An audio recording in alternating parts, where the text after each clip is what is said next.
Pessoal, sejam bem-vindos a mais uma aula de produção textual do Plus, né? Aqui agora a gente vai falar sobre Enem. E falando sobre aula de produção textual, e aí eu lembro a minha parceira para essas aulas. A Isadora até sabe quem é, né, Isadora? Quem é que me ajuda muito, principalmente no repertório sociocultural, nas aulas de Sociologia da Maria Priscila, Filosofia e Sociologia da Maria Priscila. Por quê? Porque o Enem, ele tem uma pegada social. Ele tem uma pegada muito mais social. O Enem, ele traz pra gente uma dinâmica das sociedades mesmo, entendeu? O Enem, ele quer discutir, ele quer debater. Tanto é que uma das competências da redação é a competência 5, eu já falei sobre ela com vocês. A competência 5 que traz aí a perspectiva da proposta de intervenção. E aí, pensando na possibilidade dos temas que eu tinha para trazer para cá, eu achei que era mais viável trazer o tema sociedade, que é o tema que eu vou discutir com vocês. Porque a sociedade, de uma forma geral, acaba englobando todos os outros temas, porque são temas sociais. Então, se eu falo de uma lei, vou dar um exemplo que foi um absurdo que eu vi recentemente, né? Eu vou pensar na lei protetiva em relação às mulheres. Vamos pensar, por exemplo, na Lei Maria da Penha, que é uma lei em relação à violência doméstica e que protege as mulheres. Eu pergunto a vocês, a pergunta que eu primeiro faço é a seguinte: o Estado brasileiro, ele tem que tratar todas as pessoas da mesma forma? Sim ou não? Não. Não tem. Ué, mas ele não tem que ser justo? Então, para que o Estado brasileiro seja justo, ele não tem que tratar todas as pessoas da mesma forma. Pensa um jovem de 25 anos em uma fila para o banco. Ele tem condições físicas, normalmente, maiores do que um idoso de 80 anos de enfrentar a fila. Então o Estado, ele percebe isso, ele percebe essa disparidade na resistência física entre um jovem de 25 anos e um idoso de 80. E ele cria uma lei que determina um atendimento preferencial para esse idoso de 80 anos. Percebe como há uma disparidade física que o Estado tenta suprir ou coibir a partir de uma legislação. Ué, não está tratando da mesma forma. Mas está sendo injusto?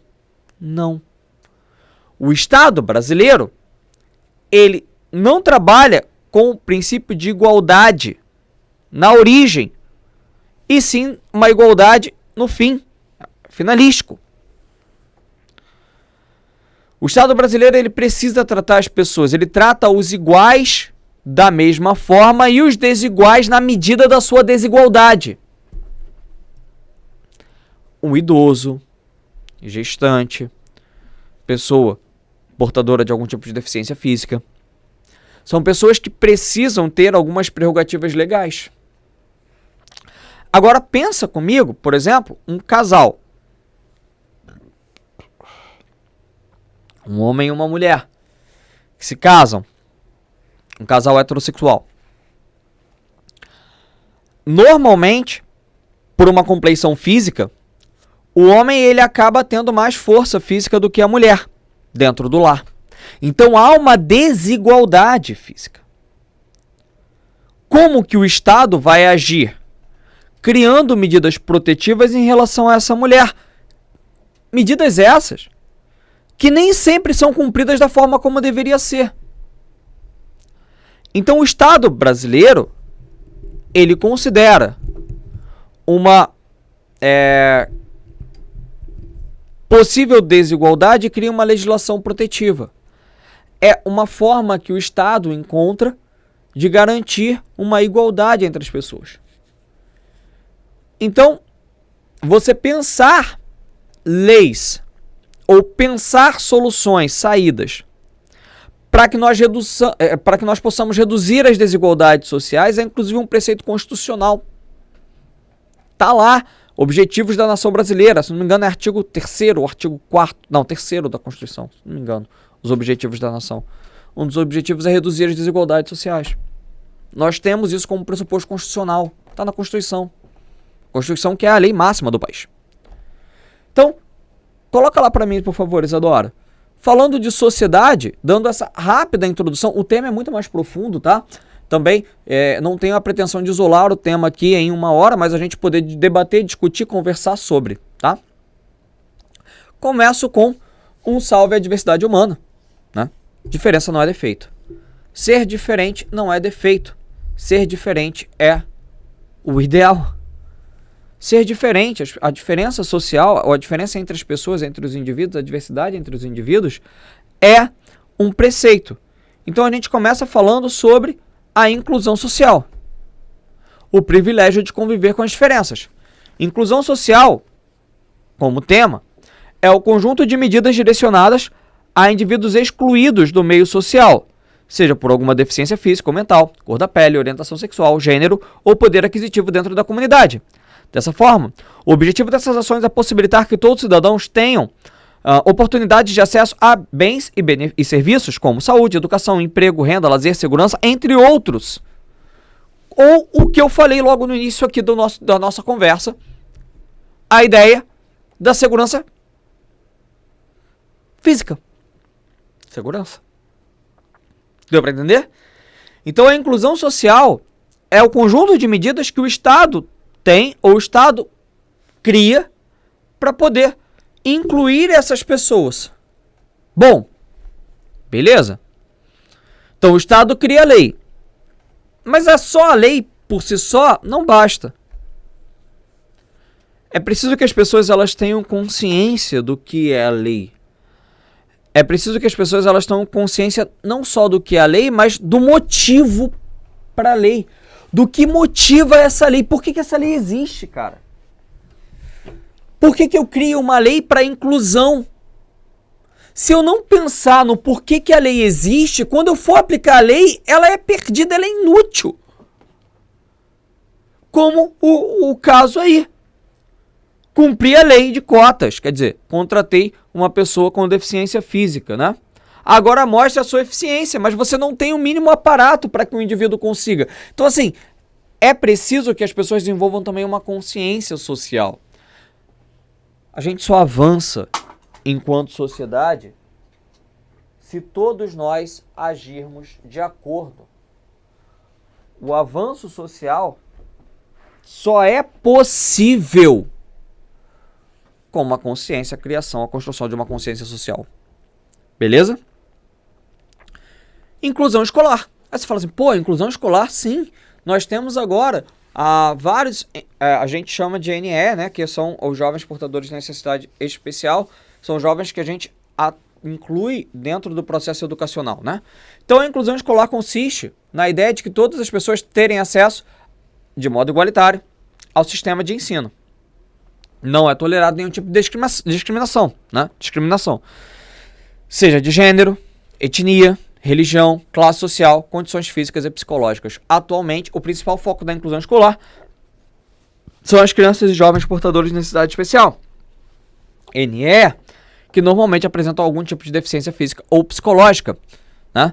E aí, você para pensar que existem uma série de indivíduos que devem ter acesso à educação e que têm algum tipo de necessidade. Então a gente tem a TEA, né, o transtorno do espectro autista, você tem o TDAH, você tem às vezes o síndrome, o TOD, né, que é o transtorno opositor desafiador. Enfim, você tem uma série de requisitos, uma série de conceitos que a gente trabalha dentro da escola, que a gente trabalha com essa perspectiva de inclusão. Inclusão essa que, inclusive, já foi tema do Enem. O Enem de 2017, foi os desafios para a inclusão educacional de surdos no Brasil. Já foi trabalhado no tema de redação do Enem, a inclusão no viés da educação. A gente já trabalhou a inclusão no viés da invisibilidade social, que foi o tema do registro civil. O Enem está sempre trabalhando com uma ideia, um conceito de inclusão. Pessoal, a ideia é que o jovem saia do ensino médio, Exame Nacional do Ensino Médio, Enem, que ele saia do ensino médio todos os jovens, com uma consciência social mais ampla, com o entendimento de que não é só porque eu não tenho essa necessidade que eu não tenho que lutar para que as pessoas que têm essa necessidade não tenham os mesmos direitos. Com a ideia de que equidade é o melhor caminho para a construção de uma sociedade livre, justa e solidária, que também é um dos preceitos constitucionais. Nós precisamos construir essa sociedade. E nós só a construiremos se nós considerarmos a inclusão de todos. Se nós considerarmos práticas e políticas de inclusão educacional, de inclusão social, de inclusão racial. A inclusão é o caminho não só para a desconstrução do preconceito social que nós temos, mas para a construção de uma sociedade melhor para os seus filhos, para os seus netos, para os seus bisnetos e para você. Porque você vive dentro dessa sociedade. A gente tende a imaginar a sociedade como algo além da gente, algo fora de nós. Que sentido tem isso? Quando a gente vai discutir algum conceito social, a gente para e fala, poxa, não, peraí, mas isso não me afeta. Nada poderia estar mais distante da realidade. Se nós estamos discutindo uma questão social, ainda que ela envolva diretamente um grupo de pessoas, são todos os indivíduos da sociedade que têm responsabilidade com aquilo. Então, quando eu falo de homofobia, mesmo sendo heterossexual, eu tenho responsabilidade com o pensamento homofóbico. Quando eu falo de racismo, que é dirigido principalmente a pessoas negras, mesmo sendo caucasiano, branco, eu tenho responsabilidade sobre aquilo.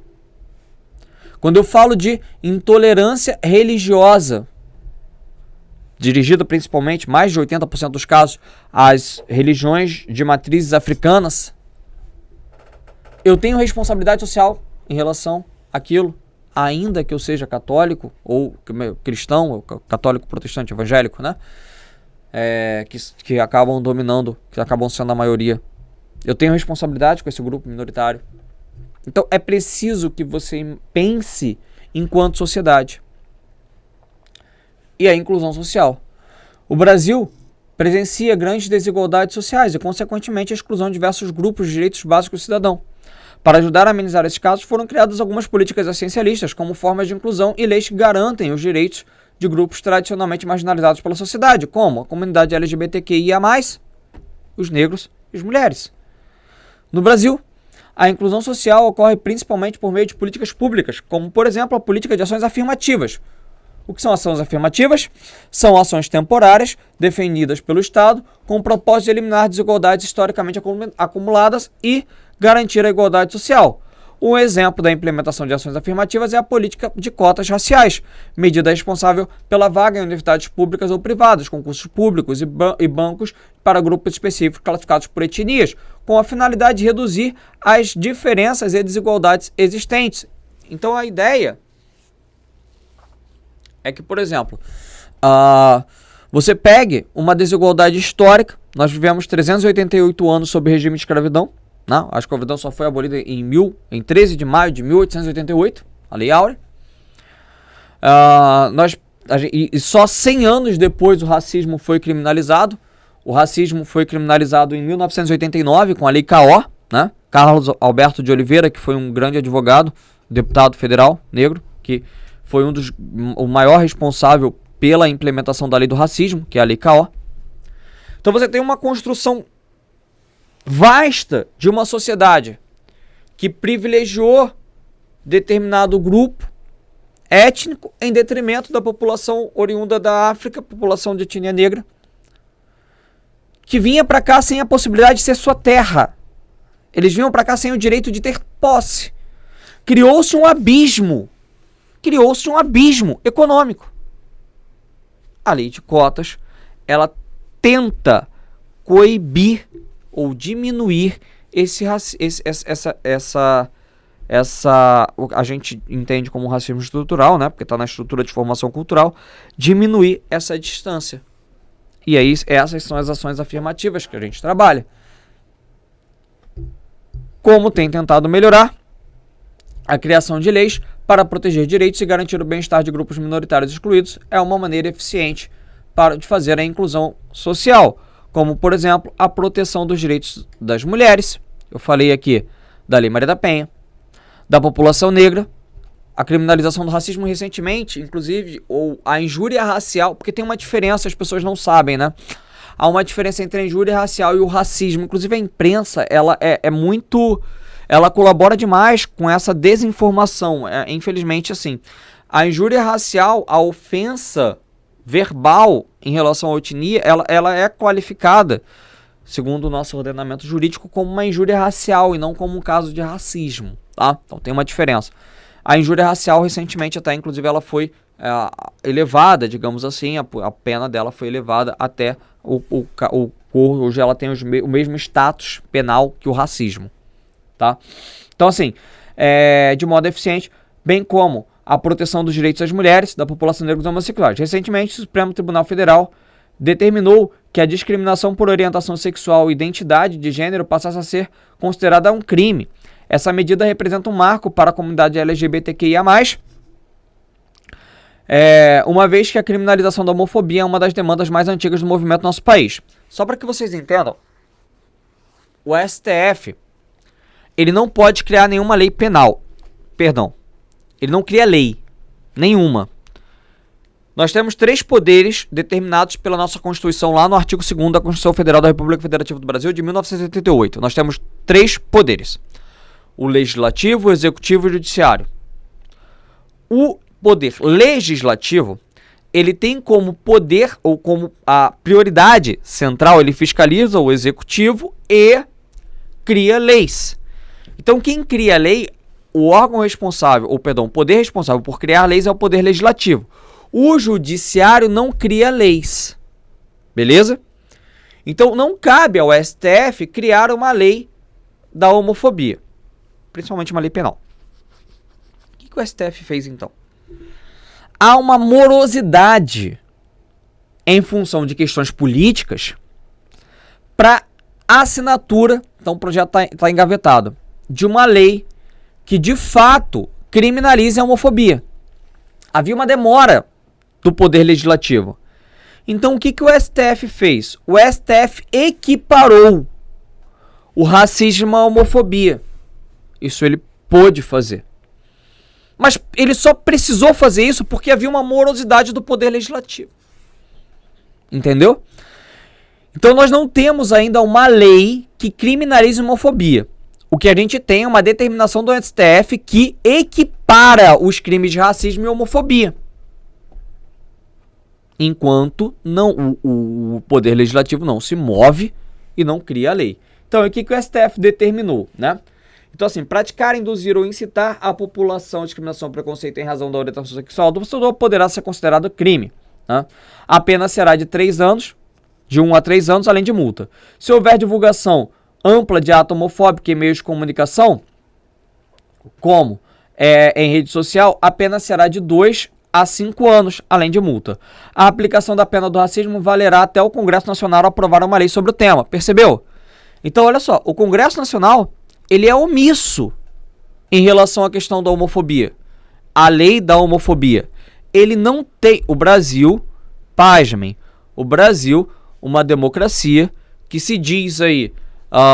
nós nos dizemos uma nação extremamente hospitaleira, receptiva, aberta. Nós não temos uma lei da homofobia. Essa lei não existe. Ela não existe. O que existe? Existe uma determinação do STF que determina que a pena da lei do racismo ela é equiparada à homofobia. Isso é uma determinação do STF, não é uma lei. Deu para entender a diferença?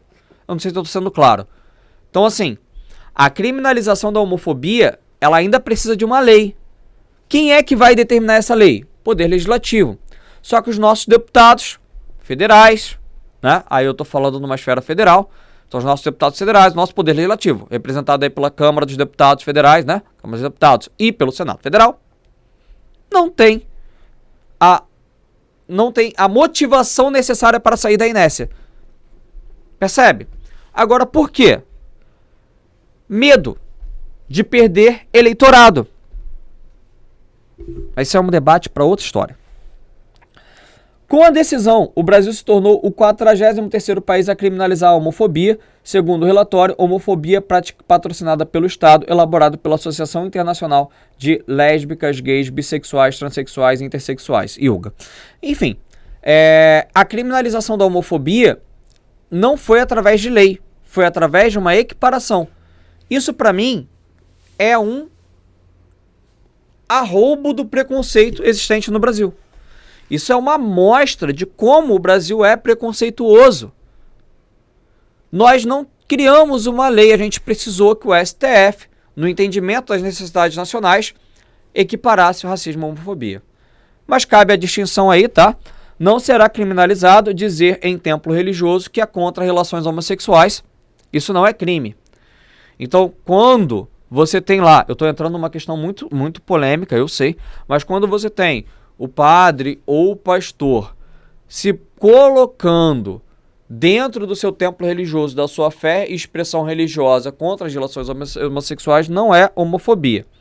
Agora, quando ele vai e incita dentro do templo religioso o preconceito ou a discriminação, aí é crime, mesmo dentro do templo religioso. Deu para entender? Ele falar que é contra não é crime de homofobia. Mas ele se colocar dentro do templo religioso defendendo sua fé, mas ele se colocar incitando o preconceito, aí é homofobia. Tem essa distinção, tá? Então vamos lá. Inclusão da pessoa com deficiência. Eu não sei se vocês estão reparando, mas eu estou falando de cada tipo de inclusão. Eu comecei lá com a questão da inclusão escolar, entrei na inclusão aqui, a questão racial e a questão da homofobia, agora eu estou na inclusão da pessoa com deficiência física. Existe o Estatuto da Pessoa com Deficiência Física, que aí é a lei, né, tá lá no Planalto, se você quiser acessar, é a lei número, cara, agora eu esqueci o número da lei. Mas tá lá, é só você digitar assim, Estatuto da Pessoa com Deficiência, que aparece a lei, a legislação correta. O melhor lugar para você pegar nomenclatura de lei é o site do Planalto, tá? Então institui a inclusão da pessoa com deficiência física, né? A Lei Brasileira de Inclusão da Pessoa com Deficiência, Estatuto da Pessoa com Deficiência. E aí vem o artigo 1º que eu peguei para vocês.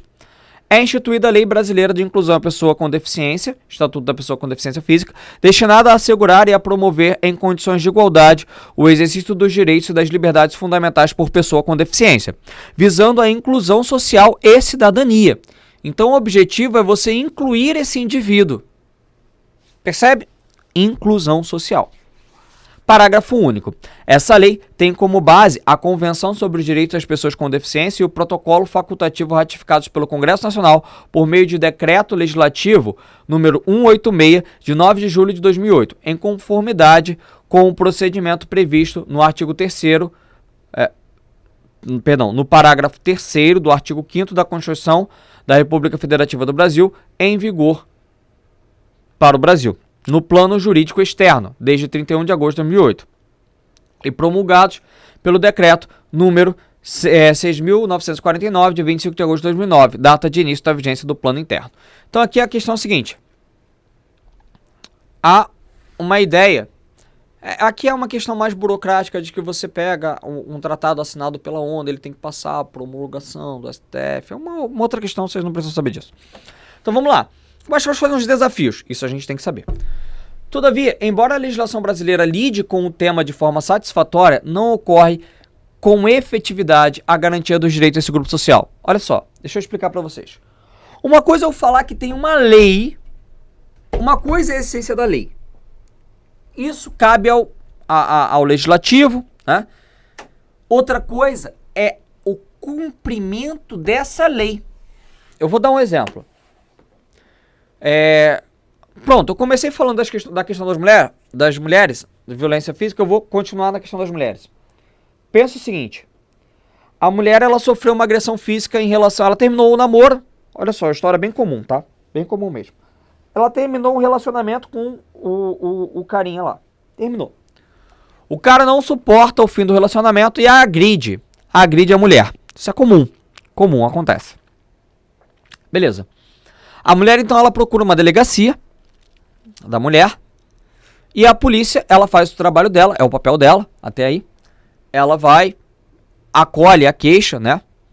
Uma delegacia de polícia civil, normalmente. Acolhe a queixa, né? Tem a delegacia da mulher. E ela cria uma medida protetiva, uma medida cautelar em que o rapaz tem que ficar a 200 metros dela, 200, 300 metros dela, não pode visitar na escola. Não, escola não pode visitar no trabalho, no local de trabalho, não pode visitar em lugar nenhum. Ele tem que ficar distante dela. Aí eu pergunto, Isadora, te pergunto, um papel vai impedir a pessoa de se aproximar? Não, né? Então, além da lei, eu preciso de uma medida eficiente. Algo que seja de fato eficaz, que impeça esse rapaz de se aproximar dessa mulher novamente. E, infelizmente, nós não temos. Agora vamos trazer para a questão dos deficientes no estatuto, que são defendidos pelo estatuto. Eu falar que um local precisa ter rampa de acesso, automaticamente a rampa surge? Surgiu a rampa. Não, óbvio que não. Então há uma questão, e isso precisa ser discutido, debatido pela sociedade, para uma aplicação eficaz da lei, eficiente da lei. Então é evidente que as rampas de acesso elas não vão surgir automaticamente. Ônibus. Pega ônibus, Isadora. Me responde. Quantos ônibus você percebe que aquele elevador para deficiente físico funciona? Não funciona. O elevador quebra. O elevador quebra e ninguém conserta. Então existe a lei, o ônibus conta como número de adaptada à questão, cumpre a lei, mas não funciona. Então, além da lei, é preciso que você tenha, de fato, algo que garanta a eficácia daquilo que está sendo pregado na lei. Como vai ser feito? Proposta de intervenção. Olha como é que a redação encaixa. Um problema social que vai ser debatido, você cria uma proposta de intervenção. A criação de um órgão regulamentador por parte do Poder Legislativo, eficaz. Então, assim, você vai discutir, essa é a ideia da redação do Enem. Você constrói uma possibilidade de debate que pressupõe uma proposta de intervenção. Beleza? Para ilustrar a falta de acessibilidade em transportes públicos, prédios públicos e privados do uso coletivo, hotéis, universidades, escolas, restaurantes e lugares públicos, em geral, é uma entrave para a inclusão social e impede o direito de ir e vir à autonomia da pessoa com deficiência. Em São Paulo, por exemplo, com 53 mil habitantes cegos, só existem 8 semáforos sonoros. No Rio de Janeiro, eu nem sei se existem semáforos sonoros. Em São Paulo, só existem 8. Cara, olha só. O semáforo sonoro é o semáforo que ele fecha, mas ele tem um som que fica apitando para que o indivíduo consiga atravessar no tempo hábil ou não, tá? Esse é o semáforo sonoro. Diante disso, os cidadãos com deficiência física têm seus desafios diários multiplicados e a vida em sociedade dificultada, uma vez que seus direitos básicos são negligenciados. É uma questão. Percebe? Nós temos uma série de questões para poder... A inclusão, ela é um processo muito complicado de você garantir, porque você vai ter que se mobilizar. Gente, a inclusão social, ela pressupõe a mobilização de todas as pessoas que queiram agir de forma adequada. A inclusão social, ela só existe, ela só é possível, ela só é viável se você tiver uma população engajada. Uma população que não suporte mais ver tantos e tantos problemas sociais envolvendo pessoas, envolvendo a falta de direitos das pessoas. Desculpa, perdão. Tô com refluxo. Passando mal. Então, assim, isso é um problema, é uma questão. Teve recentemente eu vi uma reportagem, achei interessante. O cão guia. Um cego em São Paulo, ele estava tendo o Uber Via, que vinha um cão-guia, ele parava, e aí, evidentemente, o cego não pode deixar o cão-guia. Olha a pergunta do cara. O cara perguntou assim, pô, mas o cachorro vai viajar? Pô, o indivíduo, ele precisa do cão-guia, entendeu? O cão-guia, ele ajuda no deslocamento da pessoa com deficiência visual. Cara, é óbvio que precisa. E aí as pessoas, olha a consciência, os motoristas, né, de Uber, cancelando as corridas. Não querendo pegar o indivíduo ali com seu cão-guia. A Uber, ela vai emitir uma nota, vai falar, poxa, não pode fazer. Vai mudar? Não vai. Nós precisamos que as pessoas tenham essa consciência. Inclusão das pessoas moradoras de rua também. Por que não? Então, são diversos aí os motivos que levam o indivíduo a residir nas ruas, como ausência de vínculos familiares, desemprego, violência, perda de autoestima, alcoolismo, uso de drogas, doença mental, abuso familiar, entre outros fatores. Com isso, essa parcela da sociedade torna-se vulnerável a perigos constantes, além de serem suscetíveis ao adoecimento mental e ao sofrimento psíquico devido à falta de uma rede de apoio. Então, a falta de políticas efetivas do desinteresse estatal por pessoas em situação de rua faz com que o trabalho de organizações não governamentais, ONGs e instituições religiosas se destaque no combate à exclusão social desse grupo. Essas entidades atuam principalmente na distribuição de alimentos, cobertores e agasalhos, com o propósito de amparar esses indivíduos a suprir suas necessidades básicas de sobrevivência. Então é comum você ver instituições religiosas e ONGs distribuindo aí sabonete, pasta de dente, cara. Além do alimento, obviamente. Mas não é só o alimento. Você percebe alguns produtos de higiene básica para a população moradora de rua. Então, assim, aí você fala, pô, mas o que tem a ver? Tem a ver porque o Brasil ele tem uma política nacional de habitação. Cara, direito à moradia, aí o primeiro tópico, enquanto direito humano, individual e coletivo, está previsto na Declaração Universal de Direitos Humanos e na Constituição Brasileira de 1988. É um direito, tá na lei, cara. Então, assim, eu não tô falando um absurdo você... A construção de casas populares, de fato populares. A construção de... É um papel do governo. É uma obrigação do governo. Os impostos que são pagos para isso também. Moradia digna como direito e vetor de inclusão social, garantindo padrão mínimo de habitabilidade, infraestrutura, saneamento ambiental, mobilidade, transporte coletivo, equipamentos, serviços urbanos e sociais. A função social da propriedade urbana, maior controle de uso do solo e forma de combater a retenção especulativa e garantir o acesso à terra urbanizada. E aí a gente tem alguns pontos que a gente precisa analisar. A localização em zonas periféricas, né? Fronteiras de cidades ou frentes pioneiras de urbanização de terras desprovidas de serviços essenciais e de acesso a esses serviços que determinam a qualidade de moradia. Então, assim, é lógico que a gente precisa ter uma questão de inclusão da terra, mas da terra urbana, né? Das pessoas que moram na cidade. Mas é uma série de outras questões que precisam ser garantidas também. Então, a moradia, ela vai ter que ter um posto de saúde próximo. Pô, por que próximo, professor? Senão o cara morre, né? O cara passa mal e morre. Sem os primeiros socorros, sem os socorros adequados ali. Questão que a gente precisa ter. Transporte. Então o cara precisa de repente se deslocar ali pro trabalho. Ele trabalha um pouco mais distante, um pouco mais próximo. Precisa ter esse deslocamento, né? Então há algumas questões, alguns serviços que a gente tem que pensar justamente na construção de uma habitação com qualidade de moradia. Tô dizendo que ele vai morar na beira da praia, em Copacabana. Não é isso, cara. Tô dizendo para que ele more em um local em que ele não tenha que andar 5 km para pegar um ônibus. Andar 5 km para pegar um ônibus. Falando nesse sentido. Como acontece aí no interior do Brasil, em muitas escolas. Escolas que eu trabalho, inclusive eu trabalho em Itaguaí, cara. Então lá em Itaguaí tem uma escola que você sai da Rio Santos, você leva 1h30 para chegar lá em cima. Cara, é longe. É longe pra caramba. Então tem um ônibus. Aí olha só como é que é o direito. Ali funciona, tá? Não vou nem falar que funciona. Tem um ônibus que sai. Pelo menos pra escola funciona. Agora, para as pessoas que trabalham lá, é muito mais complexo. O deslocamento, tanto é que tem... Isso eu nem poderia falar aqui, porque vai pro YouTube, né? Mas Tem gente que pega carona no ônibus da escola para descer. Desce, é porque a escola fica longe. Aí ele desce, é uma zona rural. Ele desce, vai até o local que tem um ponto de ônibus e ali ele consegue pegar um ônibus. Isso não é você sabe que não é a qualidade? O cara não é o cara tem que andar para poder chegar a um local, porque ele vai pegar o ônibus para ir para outro local. Entendeu?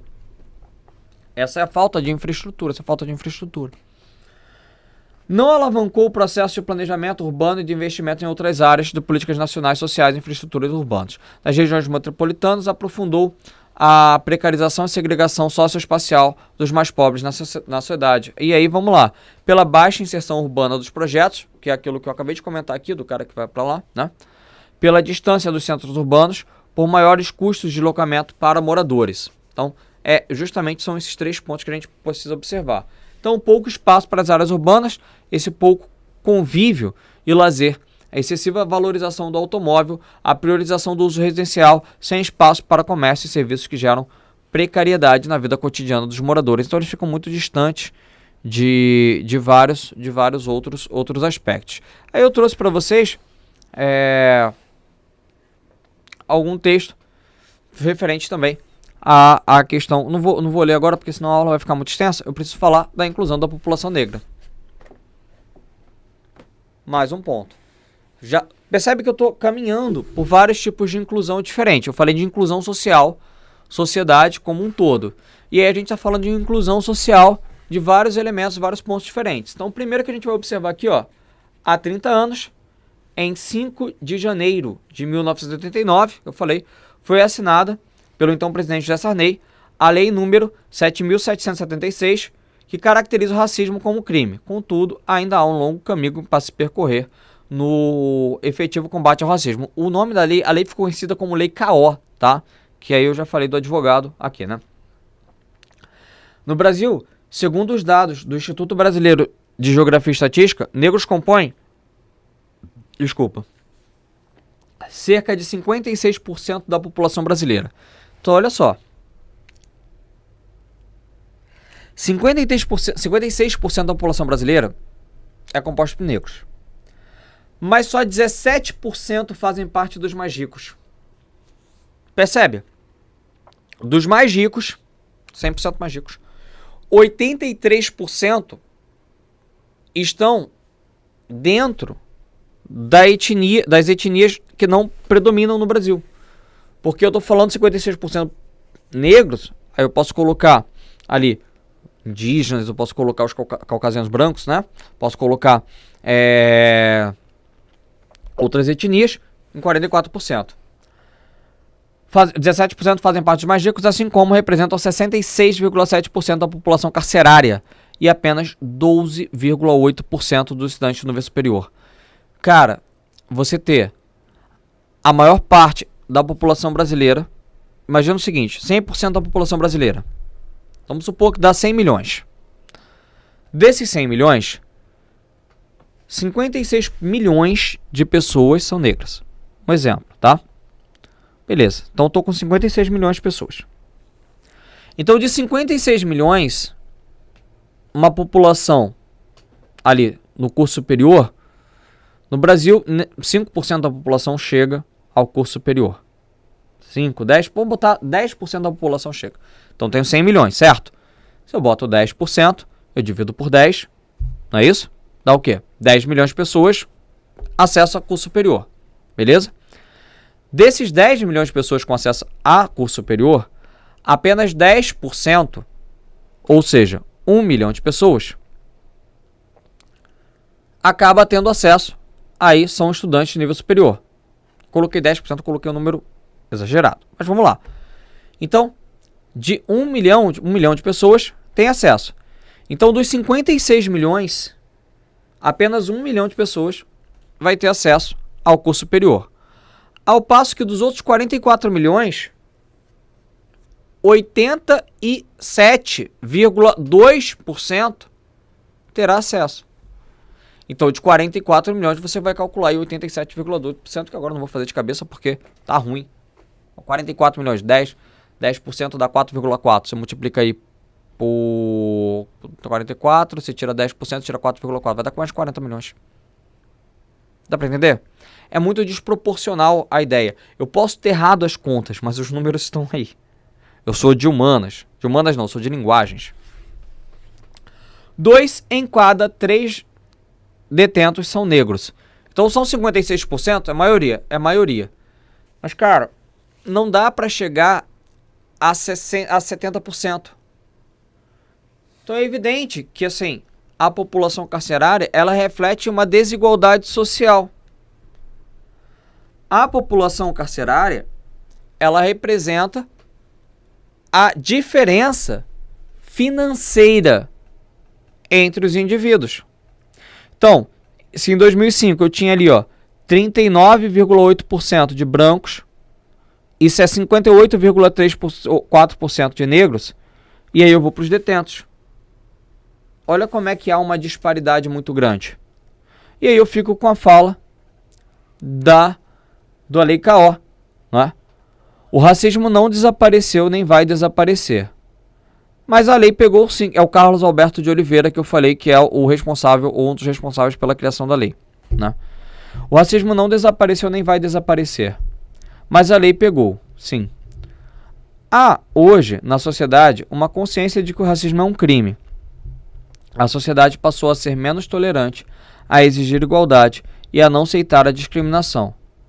O que faz a lei pegar é a punição. Então, a gente tem que entender que a ideia da punição ou a ideia da aplicação da lei vai fazer ou vai ajudar a diminuir uma série de questões em relação à discriminação, tá? Então, aí, os tipos de exclusão social, coloquei aí a exclusão que promove o viciamento, aí são exclusão étnica, exclusão econômica, exclusão de gênero, exclusão patológica, exclusão sexual, perdão. Então, todos os tipos que eu passei aqui conversando com vocês. Todas essas exclusões eu comentei em algum momento com vocês. Além da exclusão, eu comentei a lei que garante a inclusão e eu comentei também a dificuldade em se entender a aceitação dessa lei. E aí a gente fala da responsabilidade social, que é onde a gente vai encerrar o nosso debate, a nossa questão na aula de hoje. Então, o que é responsabilidade social? Que é a tecla que eu venho batendo. Uma mudança no paradigma do entendimento da sociedade é que vai proporcionar o indivíduo a agir diferente. Então, o que é responsabilidade social? É o modo de agir e de pensar de forma ética nas relações. Apesar de estar fortemente relacionada a empresas, a prática pode estar diretamente ligada a uma ação realizada por pessoas físicas ou jurídicas que tenham como objetivo principal contribuir para uma sociedade mais justa. Ou seja, qualquer indivíduo pode e deve praticar ações voluntárias, pensando no bem-estar comum e no próximo. A ideia da responsabilidade, tirando o aspecto jurídico, legal ou institucional, é que se a pessoa tem responsabilidade é porque ela tem o poder para agir. Ou seja, é a ideia de que você, cidadão, pode transformar uma realidade. Você, aonde quer que esteja no seu ambiente profissional ou em uma atividade individual, tem responsabilidade em agir porque você pode agir. Você pode contribuir com os outros com uma causa, pode aprimorar as relações sociais com um determinado grupo. Aí é a fala do Roberto Galazzi Amaral, que é professor coordenador de curso de responsabilidade social empresarial e sustentabilidade e gestão de projetos sociais no território do SENAC. E a ideia, os benefícios de uma responsabilidade social corporativa, trabalhando com a proposta aqui de intervenção, né, dialogando com a proposta de intervenção. Então é isso que a gente pensa. Os objetivos, o longo prazo, a questão da sinceridade, lucro, responsabilidade, ética, sustentabilidade e uma garantia de recursos, tá? Então aí, a ideia. Eu finalizo com a tirinha da Mafalda, que é a síntese do que a nossa sociedade traz. E aí ela vê um morador de rua e a Mafalda diz: quando eu vejo um pobre, fico com o coração apertado. Aí eu também. E olha o pensamento de responsabilidade social da Mafalda. Deviam dar trabalho, proteção e bem-estar aos pobres. São direitos sociais, são direitos constitucionais. Não seja a amiguinha da Mafalda. Para que tudo isso? Era só escondê-los. Até quando, dentro da nossa sociedade, a gente vai ficar escondendo os nossos problemas sociais e fingir que políticas de inclusão não são uma responsabilidade de toda a sociedade? Até quando a gente vai agir como a amiguinha da Mafalda? Quando você for fazer sua redação, sua prova do Enem, no final do ano, pense no tema de inclusão social. Pense na responsabilidade social que cada indivíduo tem. A proposta de intervenção, ela passa por isso. Ela passa pela análise do problema social. Ela passa pelo questionamento social. Ela passa pelo direito que esse indivíduo tem de não ser excluído da sociedade. A sociedade, ela tem por prerrogativa a necessidade de incluir, de trazer esse indivíduo para dentro dos seus processos. A gente só vai construir uma sociedade livre, justa e solidária se todos os indivíduos, sem exceção, fizerem parte do processo da gestão da nossa própria sociedade. Valeu, pessoal? Eu vou ficando por aqui. Um grande abraço a todos vocês, tá? Até a nossa próxima aula. Eu espero reencontrá-los e comentar, falar mais sobre Enem, falar sobre outras questões. A redação do Enem, ela precisa desse amparo social, desse debate social. Lógico que vocês fazem isso aí com seus professores de redação, que vocês fazem isso no projeto de redação, né? A terceira série, ela tem um laboratório de redação que vocês têm a possibilidade de produzir redações semanalmente, o que é um ganho enorme. Essas redações são corrigidas por nossos monitores. Então, assim, nós temos todo um aparato para que você evolua no seu processo de construção de uma redação, para que chegue lá no final do ano, o 1000 venha. Beleza? Um grande abraço a todos vocês. Tchau, tchau, pessoal. Até a próxima.